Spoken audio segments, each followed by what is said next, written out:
Polly, thank you very much. Now, we're pretty used to seeing red carpet film premieres in the likes of Leicester Square in London. But today's opening of the new Alan Partridge film had a bit of a different vibe.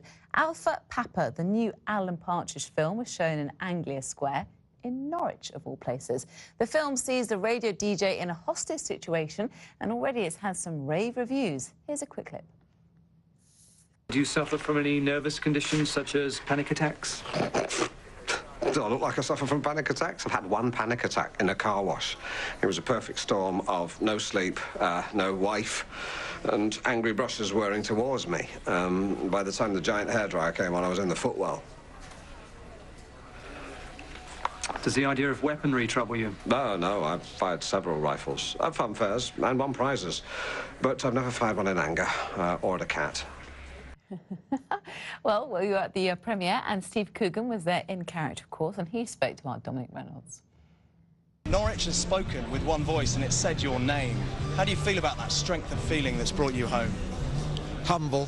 I think if I can quote Rupert Murdoch, this is one of the most humble days of my life. Schwarzenegger, Stallone, Van Damme, now Partridge. You're an action hero now. How are you going to handle that Hollywood attention? Well, I mean, Stallone and Schwarzenegger are sort of oily men with muscles. I'm not like that. I'm more like John Thor or Martin Short out of the professionals. Those are the kind of action heroes who I admire. And joining me now is a very smiley film critic, Simon Thompson, already giggling there, and Caroline Gerald from Visit Norwich. It's great to have you both on the programme tonight. Thanks for coming in. Caroline, let's start with you.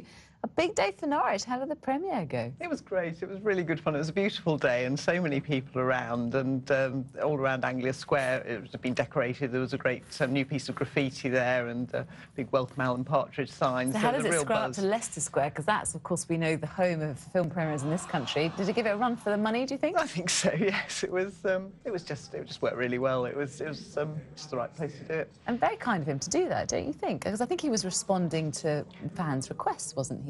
Well, yeah, there was an online campaign very quickly as soon as the film was announced last year to get him to Norwich to have it film open there.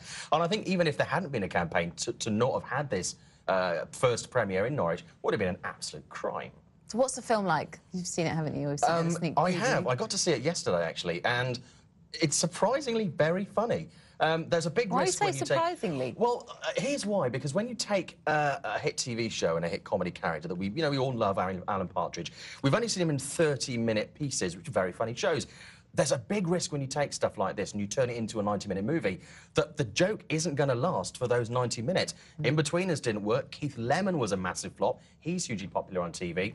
This film, though, absolutely hits every single beat and note of Alan Partridge spot on. So it doesn't feel too long? No, not at all, which is really rare in movies these days. Yeah, it is. Caroline, are you a fan? I know you might be because of Norwich, but are you a fan of him and his comedy? I wasn't particularly before, but I actually thought the film was much better than the television series. It was just much tighter and much funnier, really. It was, just one thing after another. Some really good quotes. So I can't wait to see it again, actually, because there's so many bits you just want to pick up and be able to quote from Even though a lot of people think he takes the mick out of Norwich an awful lot, doesn't he, or Norfolk. So do you mind having the mickey taken out of where you live, your lovely county? No, not really. I think because, people who live there and people who know Norwich, they know that it's a really wonderful place to be. So actually, I think they just take it on the chin. They actually think it's a great laugh, and that's why so many people turned up. And this big Twitter campaign as well, it was just great. It really captured the imagination. Now, Simon, everyone says they know an Alan Partridge, don't they? And you might know one. You might know one when you look in the mirror. Is that right? Because I did. Not that you look like him, but we have a great photograph. Let's see if we can get this up now, of you when you were a radio DJ. Working where?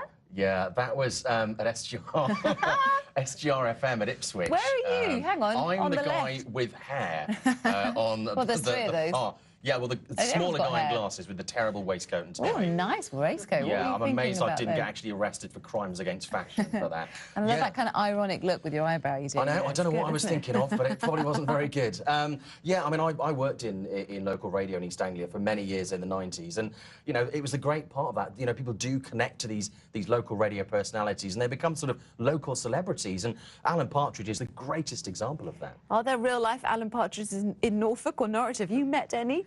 Well, there might be, as someone to comment. They're a great bunch, and as you say, they're very much part of the community. And has he put actually. Norwich on the map? I mean, has he done wonders for your tourism, by any chance? Well, I think, you know, that's really the big potential with it. And there's some great shots of Norwich in the film, and I think it really surprised people, actually, to see the sort of quality of the built environment, the market, the castle, City Hall, the Forum.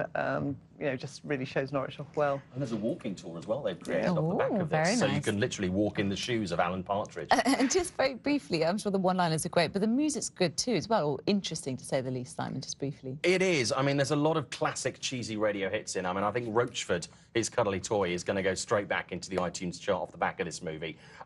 It's great. Music is a huge part of this being radio, and the whole thing is handled perfectly. Simon and Caroline, thank you very much. Must go and watch it now. Thanks so much for joining us.